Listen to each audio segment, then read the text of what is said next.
무려 4년을 끌어온 시중은행들의 양도성 예금 증서 CD금리 담합 의혹 사건에 대해 공정거래위원회가 곧 최종 결론을 내립니다.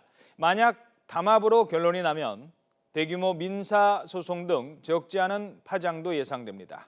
고한석 기자입니다. 양도성 예금 증서 CD는 은행이 자금 조달을 위해 정기 예금을 담보로 발행해 판매합니다.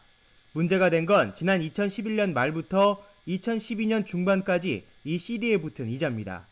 2012년 상반기 채권 등 다른 금리는 떨어지거나 올라도 CD 금리 수준을 거의 넘지 못하는데 CD 금리는 사실상 변동이 없었습니다. 당시 은행들은 CD 금리에 가산 금리를 얹어 주택담보대출 금리를 결정했습니다.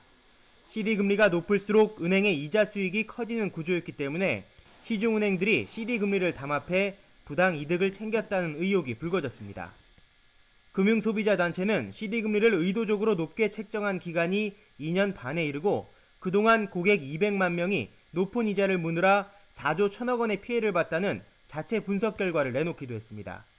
2012년 7월 조사에 들어간 공정거래위원회는 4년을 끈 끝에 실제 담합이 있었던 것으로 최근 1차 결론을 냈습니다. 그러나 최종 결론은 이달 안에 열릴 공정위 전원회의에서 9명의 위원이 공정위 사무처의 조사 결과와 은행 측 반론을 듣고 난 뒤에 결정합니다. 금리의 변동 같은 정황 증거뿐 아니라 은행 임직원들이 만나 모의한 직접 증거의 유무가 담합 여부를 가를 최대 관건입니다.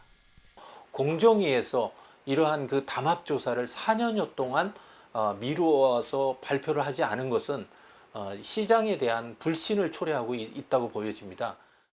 만약 담합으로 결론이 나면 과징금은 많게는 수천억 원에 이르고 시중은행들을 상대로 한 대규모 민사소송도 잇따르는 등 파장이 만만치 않을 전망입니다.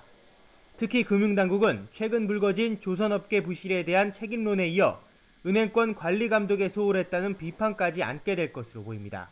YTN 고한석입니다.